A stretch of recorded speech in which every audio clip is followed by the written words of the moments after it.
Deus de livramentos. Essa é a nossa reflexão de hoje. Certa família cristã e temente a Deus moravam em uma periferia de uma determinada cidade.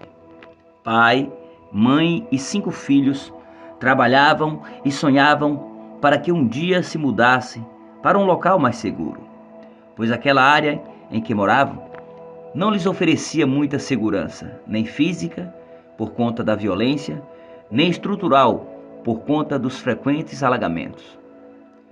Certo dia, houve uma forte tempestade, e assim como muitas casas de comunidades são construídas em locais de risco, aquela não era diferente. Por conta dessas fortes chuvas e enchentes, essa família perdeu o pouco que tinham e ainda acabaram ficando desabrigados. Talvez você se pergunte, mas essa família não era cristã? Não serviam a Deus? Sim, eram. E continuaram sendo. Eles entendiam que servir a Deus nem sempre nos garantirá conforto e segurança nesse mundo manchado pelo pecado. Engana-se quem achar que servir a Deus é sinônimo de prosperidade e isenção de problemas. O que Ele nos promete não se limita a essa vida. O próprio Senhor Jesus, ao vir a esse mundo, mesmo sem merecer, sofreu muitas injustiças, passou por dificuldades e infortúnios. Ele mesmo disse lá em João 16:33, no mundo passareis por aflições, mas tenham bom ânimo, eu venci o mundo. Depois da tempestade dizem que vem a bonança. Nem sempre é assim. Às vezes sim e às vezes não.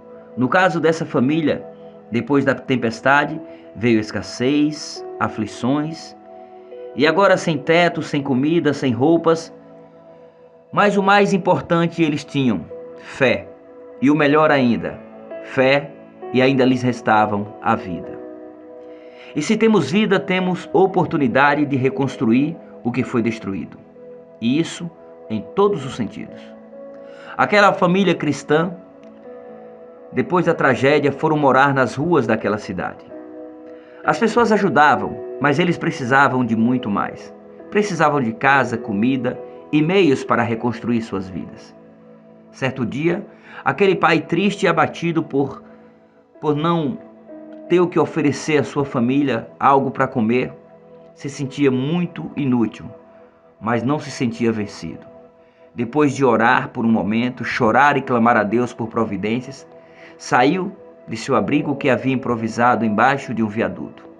Seguiu pelas ruas catando latinhas, papelões e tudo o que poderia vender como recicláveis. Esse passou a ser seu meio de vida para sustentar a sua família. Em um dado momento, ao se aproximar de um ponto de ônibus, com seu semblante triste e cabisbaixo, de repente um homem se aproxima e se apresenta como um bem-sucedido empresário que sempre da janela de seu escritório, que ficava no último andar de um grande prédio logo ali próximo, via diariamente a luta daquele pai que muito fazia para tentar levar sustento para sua família. Comovido com aquela situação, ele vai ao seu encontro, ouve a sua história e logo em seguida lhe oferece ajuda. Tenho um sítio aqui próximo da cidade. Quero que vá morar lá com sua família. Você irá trabalhar para mim. Vou ajudar você e a sua família. Assim aconteceu. O homem foi empregado no sítio com um bom salário. Sua esposa também foi contratada e seus filhos foram matriculados nas melhores escolas daquela cidade. O tempo passou, seus filhos cresceram, se formaram, se capacitaram, venceram na vida. Mas você lembra da casinha, da comunidade, na periferia, a qual eles moravam? Não era deles. Eles pagavam aluguel, mas mesmo depois que passou o caos da enchente, eles até tentaram voltar, mas o proprietário não quis mais alugar. Por isso, foram morar nas ruas. Talvez você imaginou, por que Deus? Por que Deus permite tanto sofrimento a essa família, a pessoas tão sinceras e fiéis? Não queira entender os planos de Deus, apenas creia. Alguns anos depois que eles saíram daquela casa, naquela comunidade houve um grande temporal. quase toda aquela comunidade deixou de existir em questão de minutos. Tudo foi arrastado pelas fortes correntezas. E se aquela família ainda estivesse ali naquela noite de tão fortes chuvas, não lhes teriam sobrado nada, e principalmente a vida. Amados, o Senhor é fiel e honra os que lhe honram. Veja o que ele diz no final do versículo 30 do capítulo 2 de 1 Samuel.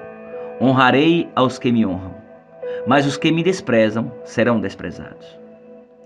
Ei, não desista da vitória. Se tem vida aí, ainda não chegou o fim. Honre ao Senhor e certamente Ele te honrará. Que Deus abençoe você, a sua família e todos à sua volta. Fiquem todos com Deus. Amém.